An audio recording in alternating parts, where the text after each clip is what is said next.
오늘 말씀은 사도행전 16장 25절로 34절에 있는 말씀입니다.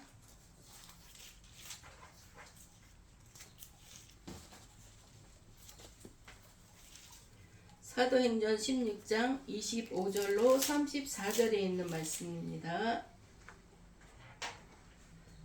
다 찾으셨으면 우리 서로 교독하시겠습니다. 제가 먼저 읽겠습니다. 한밤중에 바울과 실라가 기도하고 하나님을 찬송하며 제수들이 듣더라. 이에 갑자기 큰 지진이 나서 옥토가 움직이고 문이 다 열리며 모든 사람의 매인 것이 다 벗겨진지라. 간수가 자다가 깨어 옥문들이 열린 것을 보고 제수들이 도망한 줄 생각하고 칼을 빼어 자결하려 하거늘 바울이 크게 소리질러 이르되 내 몸을 상하지 말라 우리가 다 여기 있노라 하니 간수가 등불을 달라고 하며 뛰어들어가 무서워 떨며 바울과 실라 앞에 엎드리고 그들을 데리고 나가 이르되 선생들이여 내가 어떻게 해야 구원을 받으리이까 하거늘 이르되 주 예수를 믿으라. 그리하면 너와 내 집이 구원을 받으리라 하고 주의 말씀을 그 사람과 그 집에 있는 모든 사람에게 전하더라. 그 밤 그 시각에 간수가 그들을 데려다가 그 맞은 자리를 씻어주고 자기와 그 온 가족이 다 세례를 받은 후 같이 읽겠습니다. 그들을 데리고 자기 집에 올라가서 음식을 차려주고 그와 온 집안이 하나님을 믿음으로 크게 기뻐하니라. 아멘. 잠깐 기도드리겠습니다. 할렐루야. 살아계신 아버지 하나님, 주님의 은혜를 진실로 감사드리옵나이다. 한 주간도 주님 은혜 가운데 우리를 지켜 보호해 주셨다가 이 시간 주님의 날, 주님의 몸된 전에 이렇게 모여서 예배드릴 수 있도록 은혜를 베풀어 주시니 진실로 감사드리옵나이다. 아멘. 아버지 하나님, 우리 열매 맺는 교회를 또한 사랑해 주시니 감사합니다. 열매 맺는 교회 이 시간도 성령의 강력한 기름으로 부어 주셔서 악하고 더럽고 추한 것들이 틈타지 못하도록 막아 주시옵고 이 시간 주님이 역사하여 주시옵소서. 부족한 저지만 아버지 하나님 부족한 자를 들어주시는 하나님 감사드립니다. 이 시간도 제가 제 의를 드러내는 시간 되지 않도록 하옵시고 오직 예수 오직 우리 살아계신 하나님 아버지를 증거할 수 있는 귀하고 복된 시간 되게 주여 도와주시옵소서. 아멘. 저는 강고도 없습니다. 주님이 이 시간도 성령의 기름 부어 주었고 능력으로 붙들어 주셔야만이 주님의 도구로서 온전히 쓰임 받는 줄 알고 있사오니 아버지 이 시간도 주님의 도구로 온전히 쓰임 받는 귀하고 복된 시간 될 수 있도록 우리 주님 도와주시옵소서. 아멘. 살아계신 예수님 이름으로 감사하며 기도드리옵나이다. 아멘. 한 주간도 잘 지냈어요? 아멘. 한 주간 지나면서도 왜 이렇게 시간이 빨리 가는지 월요일 아침 됐을 때는 그래 오늘은 좀 그냥 아무것도 하지 말고 좀 쉬자 이러고 편안한 마음으로 있어요. 그러다 보면 저녁이 금방 돼. 그러면 또 내 기도하는 시간이 또 되면은 또 기도하고 그러면 이제 기도가 끝나야지만 하루 일과가 마무리되는 것입니다. 이런 거 볼 때마다 너무 시간이 빠르다. 그러면 화요일 돼. 그러면 오늘부터는 정신 차리고 말씀도 좀 보고 더 설교도 준비하고 한 주간을 이렇게 지낼 것을 조율을 해요. 근데 하다 보면은 금방 금요일이 돼요. 마음이 조급해지는 거예요. 토요일 되고 주일 되고 주님 만날 이 시간이 늘 주님이 나와 동행하지만 이 시간이 기쁘고 즐겁고 감사하면서도 또한 때로는 내 게으름에 불안해할 때도 있습니다. 이렇게 한 주간이 빨리빨리 지나가는 거 보면 정말 주님이 오실 날이 너무 가깝다는 걸 실감하게 됩니다. 주님이 오시면 우리는 들림받아서 하늘나라 가요. 그렇지만 믿지 않는 자들이 이 순간에 저들이 나한테 가까운 친척일 수도 있고 친구일 수도 있고 근데 예수를 안 믿는다는 이유로 도덕적으로나 윤리적으로는 흠없이 살았어요. 그렇지만 예수를 안 믿는다는 이유로 그들의 영혼이 하늘나라 가지 못한다는 걸 생각할 때마다 너무 마음이 아픕니다. 그래서 전해요. 야, 너 쫓아갈게. 말은 그렇게 해요. 그러면 나 쫓아 교회도 나와야지. 하지만 정말 안타까워요. 그래도 전해야죠. 다 좋은데 너는 그 얘기만 뺐으면 더 좋겠대요. 나는 그 얘기 전하는 목사다. 너가 네가 감안하고 들어라. 그런 얘기를 하게 됩니다. 오늘도 이 사도행전의 이 말씀을 보게 되면 사도행전은 생전은 누가의 저술로서 예수님의 성령을 통해서 계속 사역하신 일과 지금까지도 하고 계신 그 일의 요약을 우리한테 알려주고 있습니다.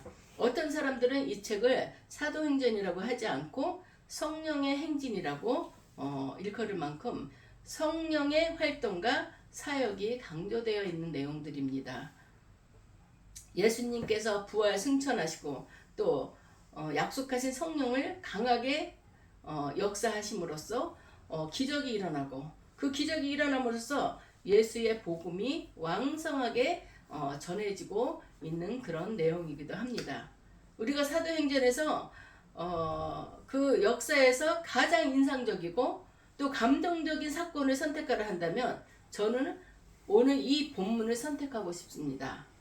사도 바울의 선교 여정에 잊을 수 없는 여러 사건들이 있어요. 그렇지만 가장 잊히지 않는 사건을 뽑으라고 한다면 아마 이 사건을 뽑았을 것입니다. 누가가 이 사건을 아주 상세하게 기록한 것은 잊히지 않는 감동적인 사건이 아닐까. 그래서 이 사건을 누가가 사도행전에 기록하지 않았을까 싶습니다. 이 사건은 겉으로 사도 바울과 실라가 2차 선교 여행 중에 감옥에 갇혔다가 하나님이 베풀어 주신 기적으로 구원을 받은 사건처럼 우리가 보입니다. 말씀만 볼 때. 그렇지만 진정 갇힌 자는 감옥 안에 있는 사도 바울과 실라가 아니었습니다. 그들은 자유인이 있어요. 예수 그리스도의 이름으로 제사함 받고 복음을 전하는 자유인이었습니다. 오늘 본문은 그 어떤 상황 환경에도 얽매이지 않고 그 어떤 상황에도 가로막을 수 없습니다. 진짜 갇혀 있었던 사람은 감옥을 관리하는 간수였습니다. 오늘 본문은 두 가지 대조되는 모습을 통해서 어떠한 방법과 핍박도 복음의 능력을 막을 수 없다는 것을 보여주고 있습니다. 첫 번째, 복음이 전해질 때 어둠에 속한 악한 영들과 사람들이 얼마나 반항하고 얼마나 복음을 막는지 정말 악한 것들이 이렇게 역사하는구나. 이거를 보면서 체험할 수 있는 일들이 많이 보게 됩니다. 사도 바울과 실라가 빌립보에서 귀신 들린 한 여종을 만났어요. 그 귀신 들린 여종은 점치는 일을 통해서 주인에게 많은 돈을 벌어다 주고 있었어요. 그러니까 귀신 들린 여자를 택해서, 그러니까 우리 보면은 쉽게 여기서 포즈라고 얘기할 수가 있죠. 여자를 택해서 점치게 만들어 놓고 그 돈을 착취를 하는 거예요. 그런 일을 하는 여자 하인을 이제 바울과 실라가 만나게 되었습니다. 우리가 보면은 우리 안에 하나님의 영혼이 없이 비어있는 사람들은, 하나님의 영혼이 없는 사람들은 이 비어있는 집과 같아요. 그래서 악한 영이 반드시 들어옵니다. 귀신은 쉴 곳을 찾아 헤매고 있거든요. 우리 몸이 물류도 그렇고 수분이 많잖아요. 그리고 우리 영이 있고 귀신이 우리 안에 들어와요. 예수가 없으면은 귀신이 들어오는데 사람들은 그걸 모르는 거예요. 그리고 말할 때 나는 뭐 교회도 안 다니고 뭐 아무 종교도 없어. 나는 그냥 내 자신만 믿고 살아. 이런 사람들. 그 사람들 몸에는 악한 영이 자리 잡고 있는 거예요. 겉으로 표현은 안 하지만. 근데 그 사람들은 그거를 모르고 그렇게 행동들을 하고 있어요. 근데 우리가 예수를 나의 구주로 영접하지 않은 사람들은 악한 영이 항상 있어서 전도하는 걸 보면은 자기랑 상관없는 일이지만 그걸 갖고 시비를 붙어요. 그래서 그거를 막는 일들이 많이 생기고 있습니다. 이 사람들을 지극히 하이니 이 사람들은 지극히 높으신 하나님의 종들로 당신들에게 구원의 길을 전하고 있다고. 귀신이 얼마나 귀신같이 잘 알겠어요. 바울과 실라를 보고 이 사람들은 지극히 높으신 하나님의 종들이에요. 당신들의 구원의 길을 이 사람들이 전하고 있습니다. 옳은 말이에요. 그렇지만 쫓아다니면서 계속 부르는 거예요. 근데 우리가 보면은 귀신도 알잖아요. 바울과 실라가 주님의 복음을 전하는 사람이라는 거. 그렇지만 우리가 정말 우리가 기억해야 될 것은 믿는 것과 아는 것과 순종하는 것은 다릅니다. 귀신도 예수님의 정체를 알았어요. 그런데 예수님을 믿고 순종하지 않았다는 겁니다. 예수님을 알았다면 내가 죄의 종로로 됐던 거, 귀신의 종로로 됐던 것을 회개하고 예수님을 나의 구주로 영접합니다 했어야 되는데 알기만 했지 회개하지 않았어요. 많이 아는 것이 올바르게 믿는 것이 아닌 거예요. 믿고 순종하는 것이 별개일 수가 없습니다. 믿으면 우리가 순종하게 돼 있는 거예요. 이 여인은 사도 바울과 실라를 따라다니면서 교묘하게 방해를 하고 있었어요. 이 사람은 하나님의 복음을 전하는 사람이고 당신들에게 구원을 선포하는 사람이다. 그 말을 계속 쫓아다니면서 하고 있는 거예요. 그 말 자체는 틀린 말이 아니에요. 맞아요. 바울과 실라가 이 사람들에게 복음을 전하고 다니는 거예요. 맞아. 근데 이 말하는 이가 귀신 들린 사람이기 때문에 진정성이 훼손되고 있는 거예요. 그리고 사람들한테 의심을 받는 거지. 귀신이 그렇게 말하지 않아도 복음을 듣고 변화되면 당연히 그거는 아는 내용이거든요. 귀신이 알려줘서 아는 것이 아닙니다. 그래서 교묘한 방해 전략이라고 우리가 얘기를 하는 거예요. 사도 바울이 예수 그리스도의 이름으로 귀신을 내쫓았어요.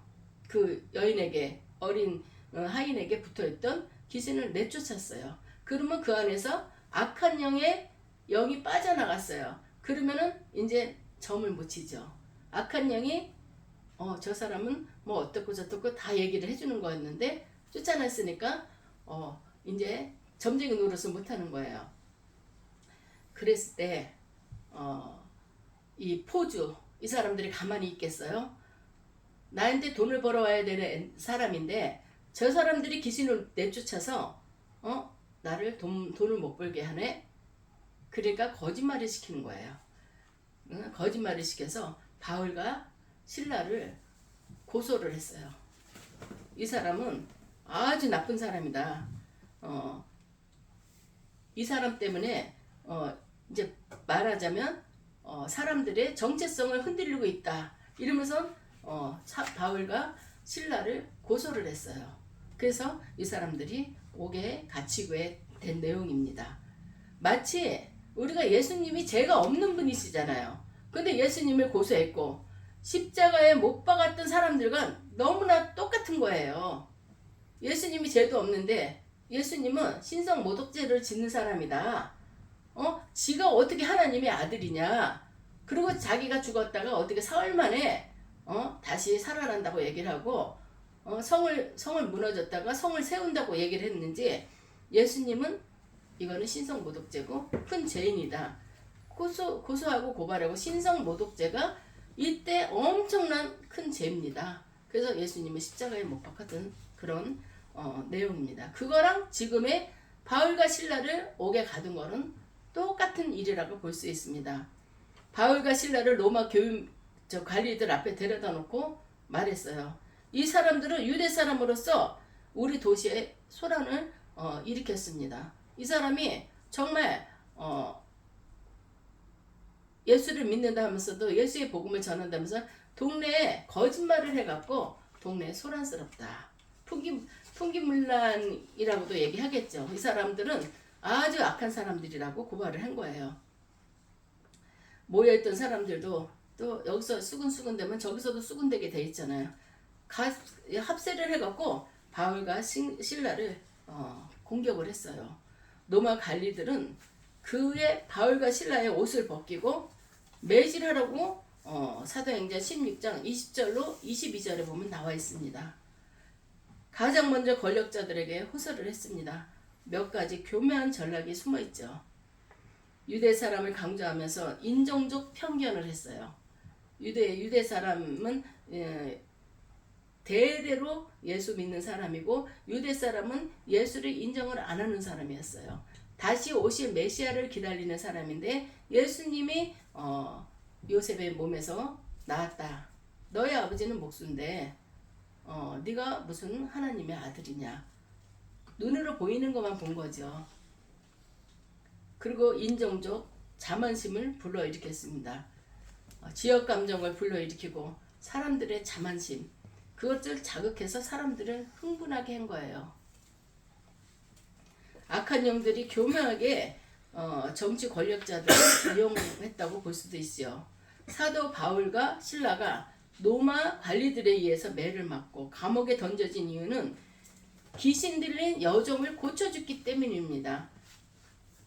귀신 들린 여종, 영적으로 억압되어 있는 여종 고쳐준 거는 우리가 볼 때 이 사람에서 자유함을 얻게 해준 거예요. 죄의 종로로 탄 게 아니라. 근데 이게 매를 맞고 감옥에 갇힐 그런 일이겠습니까? 지극히 선한 일을 하고도 악한 취급을 받았던 것입니다. 새 영으로 분리된 사람들이 연합했기 때문에 생긴 일입니다. 첫 번째는 거짓으로 사회를 혼란스럽게 만드는 악한 영들입니다. 두 번째는 거짓된 정보에 쉽게 넘어가는 비겁하고 비양심적인 지도자들입니다. 세 번째는 편견에 사로잡혀서 군중 실리에 넘어 쉽게 넘어가는 그런 무지한 대중들과 비겁하고 거짓 정보에 쉽게 넘어가는 사람들입니다. 이런 사람들에 의해서 바울과 실라가 이렇게 고통을 당하게 됐습니다. 세상을 장악하고 있는 악한 영들, 복음이 전해지는 것을 어떻게든지 막으려고 합니다. 자기랑 상관이 없어요. 내가 이쪽에 복음을 전하고 있으면 지도 상관이 없는데 당신만 잘 믿고 다니면 되지 왜 남한테 전하냐. 자기도 상관이 없어요. 왜 그러냐면 악한 영이 방해를 하는 거예요. 참 전도할 때 정말 저 사람 저럴 사람이 아닌데 발끈해갖고 싸움을 거는 사람들, 그런 분들을 보면은 자아가 강해서도 그렇지만 악한 영에 사로잡혀서 쓰임받는 자들이라고 얘기할 수가 있는 것입니다. 예수님이 비겁하고 편견에 사로잡힌 사람들에 의해서 고난당하고 또 십자가에 죽은 그것을 끝난다면 세상에는 희망이 없어지는 것입니다. 그러면은 예수님이 십자가에 못 박혀서 돌아가셨다면은 그걸로 끝났다면 하나님 살아계신 하나님이 아니에요. 우리가 예수 믿을 필요가 없고 교회가 왕성해질 필요가 없습니다. 교회가 생길 필요가 없는 일입니다. 그렇지만 하나님은 살아계시잖아요.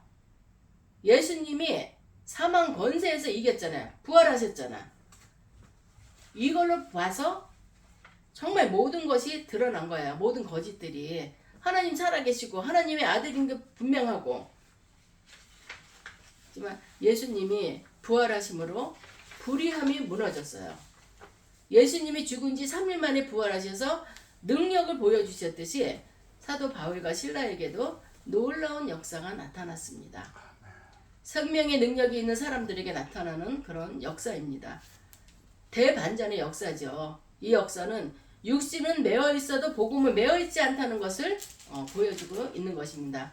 그래서 아까 오간에 갇힌 자들은 바울과 실라가 아니라 감옥을 관리하는 그 간수들이라는 것을 얘기했던 것입니다. 한밤중쯤 되었을 때 바울과 실라가 기도하며 하나님을 찬송을 불렀어요. 다른 제수들이 귀 긋고 듣고 있었어요. 아까 매를 엄청 맞고 피투성이가 돼서 들어온 사람들이 지금 뭘 하는 거야? 아파서 끙끙대면서 누워있어도 정말 너무 힘들 판인데 지금 저 사람들이 뭐 하는 건가 해서 귀를 기울이고 듣고 있었어요. 그런데 갑자기 큰 지진이 일어나면서 감옥이 기반부터 흔들리기 시작했어요. 그러더니 감옥 문이 열리고 죄수들을 묶고 있던 쇠사슬이 다 풀렸습니다. 이게 우리가 상상했을 때 이게 인간적으로 있을 수 있는 일입니까? 정말 우리가 생각해도 이거는 하나님 외에는 이런 일을 행할 자가 없는 거예요. 사도 바울과 실라가 그날 밤 기도하고 찬송했다고 했습니다. 놀라운 일이죠. 그들은 지금 편안하게 자유롭고 또 기도하고 찬송할 그런 상황이 아니죠. 육신이 얼마나 아팠겠어요. 심하게 매를 맞았는데 후에 고린도후서 12장에 보면은 당시 고통이 얼마나 심했는지를 고백하고 있습니다. 살점이 떨어져 나갈 정도로 채찍으로 맞았을 것입니다. 이것은 태장이라 그러는 거라 그랬잖아요. 짐승의 뼈를 갈고리처럼 된 거를 줄을 만들어서 그거를 등을 때리면 등에 살집이 떨어지는 거 얼마나 아팠겠어요. 그런 매를 맞았다고 했습니다. 우리는 믿지 않는 자들이 알아야 될 것은 우리 믿음의 사람들을 내 안에 예수님이 있는 사람들은 그것을 닥달하면 닥달할수록 그 안에서 예수가 나올 수밖에 없습니다. 우리 보면은 최능영 목사님이라고 계세요. 그분이 예수 천당 불신 지옥 이거를 평양에서 이거를 외치고 다녔어요. 일제시대 때. 그러니까 일본 순경들이 잡아다가 너 그 말 정말 하지 말아라. 지네 천왕을 높여야 되는데 넌 뭔데 자꾸 예수 천당 불신 지옥 그것만 부르짖냐. 그러니까 예수를 믿어야 천국 갑니다. 믿지 않으면 지옥 갑니다. 그러는 거예요. 때리면 때릴수록 예수 그 다음에 또 때리면 천당 또 때리면 불신 지옥 계속 그거를 부르짖으니까 일본 경찰에서도 아유 저 또라이야 놔줘버렸어요. 우리 예수 믿는 사람들이 온전한 예수님이 내 마음에 있는 사람들은 정말 억압하면 억압할수록 그 안에서 예수님이 나오게 되는 것입니다. 근데 그 악한 영에 눌린 사람들은 그걸 모르죠. 우리가 바울과 실라가 이렇게 심하게 매를 맞았어도 옥중에서 하나님을 찬송한 거예요. 기도하고 그때 지진이 일어나면서 옥문이 열리고 그들을 채웠던 쇠사슬이 다 끊어지고 이런 역사가 일어났던 것을 우리는 알게 됩니다. 우리가 이렇게 내 안에 예수님이 있는 사람들은 이게 생명의 신앙입니다. 목숨 바쳐 주님을 사랑하는 것. 찬송은 기도보다 더 하나님께 가까워 나가는 것입니다. 우리가 기도는 곡조 붙은 찬양은 곡조 붙은 기도라고 우리가 얘기를 하고 있습니다. 수시르무시로 우리는 찬양을 해야 돼요. 내 입에서 유행가보다는 찬양이 나와야 되는 것입니다. 그리고 그들의 기도는 하나님의 도움을 구하는 요청이었을 것이고 찬송은 하나님께 감사하고 높여드린다는 내용이 있었을 것입니다. 다니엘과 하박국의 기도처럼 하나님이 축복하지 않아도 경배하고 찬양합니다. 들에 식물이 없어도 난 여호와로 즐거워하리. 아멘. 하박국 선지자가 고백했던 것처럼 우리는 내가 예수를 믿으면서 경제적으로 내가 부유해지고 뭐가 부유해지고 그것뿐만 아니라 그거를 찾기 이전에 내 영혼이 제사함 받고 하나님을 내가 아버지라 부를 수 있고 내 영혼이 죽음 뒤에는 천국에 갈 수 있고 그것이 목적이 돼야 되는 거예요. 안 그런 사람들은 점집에 가서 점 보고 뭐 어떻게 하라면은 그 우상 숭배하고 조금은 잘 될 수 있겠죠. 그렇지만 죄의 종로로 타는 거는 끝에는 멸망입니다. 지옥불로 끌고 가는 것이 악한 영의 계획입니다. 그거를 분명히 알아야 되겠습니다. 사도 바울과 실라는 속으로 중얼거리면서 찬송하지 않았어요. 속으로 중얼중얼대고 찬송하지 않고 다른 죄수들이 들릴 정도로 큰 소리로 찬송했다는 거예요. 그냥 저 사람들이 들으면 나 더 때리지 않을까? 그게 아니었던 거예요. 생명의 신앙입니다. 내가 목숨 다해서 예수를 증거하고 있으니까 이 찬양도 내가 하나님 앞에 온전하게 내 생명이 붙어 있는 한 온전히 찬양했다는 것을 우리는 알 수 있습니다. 아멘. 이것이 영적 생명 있는 영적 생명력의 최고봉이라고 할 수 있는 것입니다. 쉬지 말고 기도하라. 범사에 감사하라. 어떤 상황 속에서도 하나님을 찬송하는 것이 영적 생명의 최고 영역이라는 것을 우리는 알아야 되겠습니다. 그들은 바울과 실라는 기도하고 찬송했습니다. 예수님이 찬송했다는 구절이 복음서에서 딱 한 구절이 나옵니다. 제자들과 함께 찬송하시라는 구절이 예수님이 감난산으로 올라가시면서 유다에게 배신당하고 고난을 받은 그 여정에 들어가시기 전에 제자들과 함께 찬송을 불렀다고 나와 있습니다. 기적이 일어났을 때 찬송을 부른 것이 아닙니다. 고난의 한복판에서 앞이 보이지 않을 상황에서 우리는 고난의 터널에서 언제 끝날지 모르는 그런 가운데서도 우리 찬송한다는 것이 우리 믿음의 사람의 행동이라고 얘기할 수 있습니다. 아멘. 찬송은 내 기분으로 하는 것이 아니고 믿음으로 하는 것입니다. 내 문제가 해결되어서 하는 것이 아닙니다. 하나님이 해결해 주시지 않을지라도 우리는 찬양하기에 합당하신 그 분께 반드시 찬양해야 되는 것입니다. 아멘. 그것이 찬송입니다. 고난 중에 기도하고 찬송할 때 하나님의 역사가 나타나는 것입니다. 하나님의 역사를 만들어내기 위해서 우린 기도하고 찬송하는 것은 잘못된 것입니다. 하나님이 어떤 역사를 이루실지 우리는 몰라요. 그렇지만 우리는 하나님을 늘 찬송해야 돼요. 그것이 올바른 태도입니다. 바로 이것이 사도행전적 우리의 영성입니다. 사도행전의 역사를 보여줬던 믿음의 사람들이 그런 모습이기도 합니다. 복되더라. 나 때문에 사람들이 모욕과 핍박과 터무니없는 온갖 비난을 받은 너희들 기뻐하고 즐거워하라. 하늘에서 너희의 상이 크다. 너희들보다 먼저 살았던 예언자들도 그런 핍박을 받았다. 마태복음 5장에 나와 있는 말씀입니다. 우리가 고난이 없는 것은 복이라고 할 수 있어요. 살아가면서 순탄하게 잘 사는 거 복이라고 할 수 있어요. 그런데 그보다 더 큰 복은 이해할 수 없는 고난 속에서도 기도하고 찬송하는 게 우리 믿음의 사람들의 큰 복이라고 할 수 있는 것입니다. 그것보다 더 큰 복이 또 큰 복이 있습니다. 이해할 수 없는 고난이 끝나는 축복을 나를 위한 것이 아니라 다른 영혼을 구원하는 기회라고 생각하고 있던 것입니다.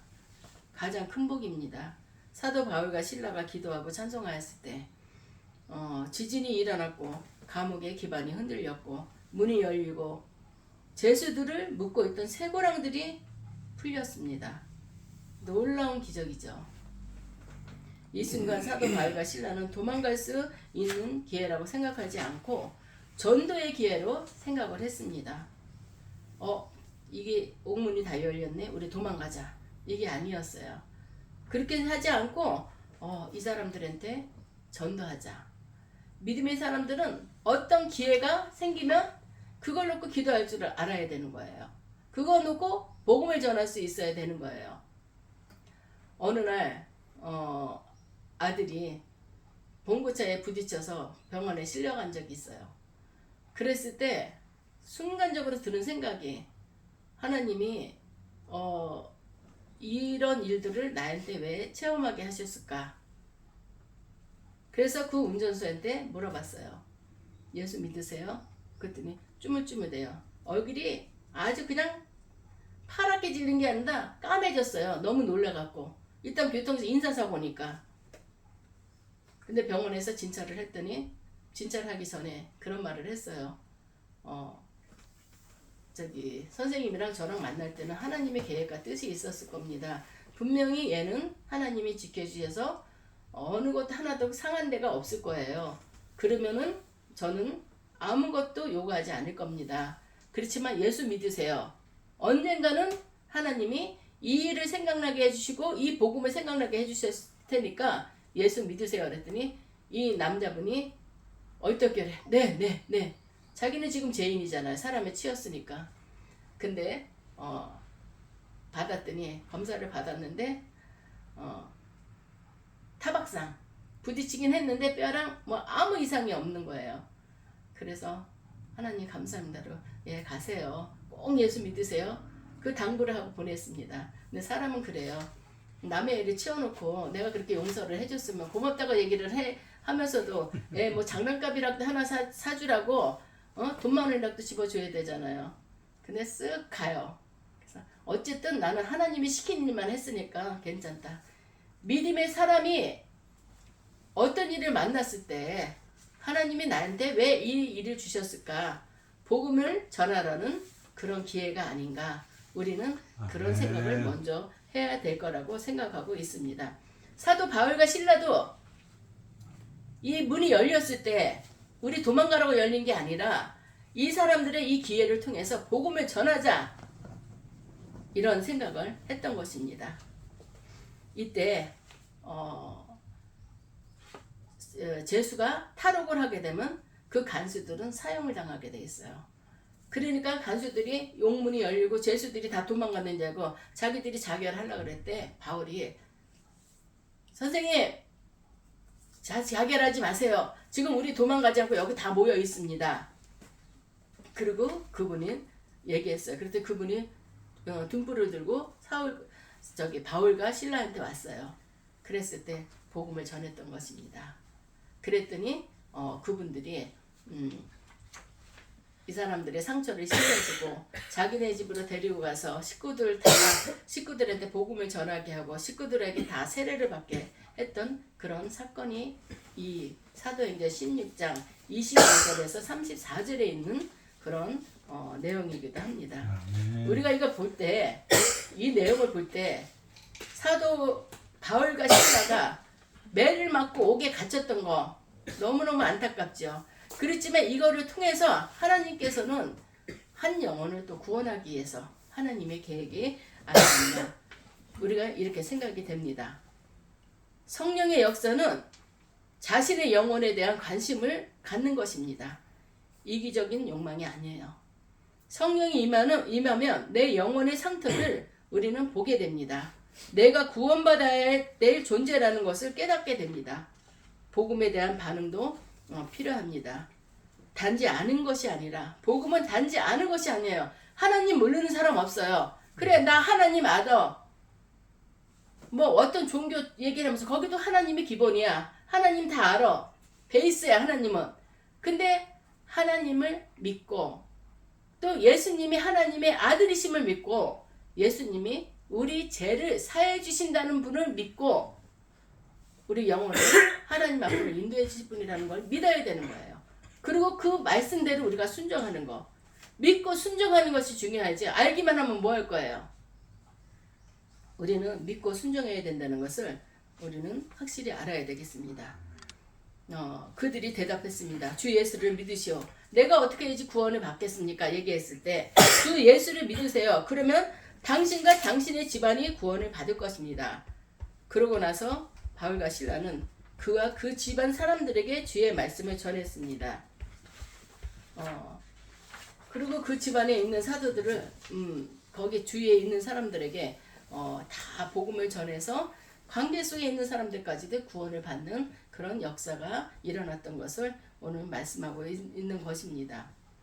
간수가 사도 바울과 실라의 상처를 씻겨줬고 또 바울과 실라를 씻겨주는 동시에 자신의 제사함도 받았다는 것을 우리는 알아야 되겠습니다.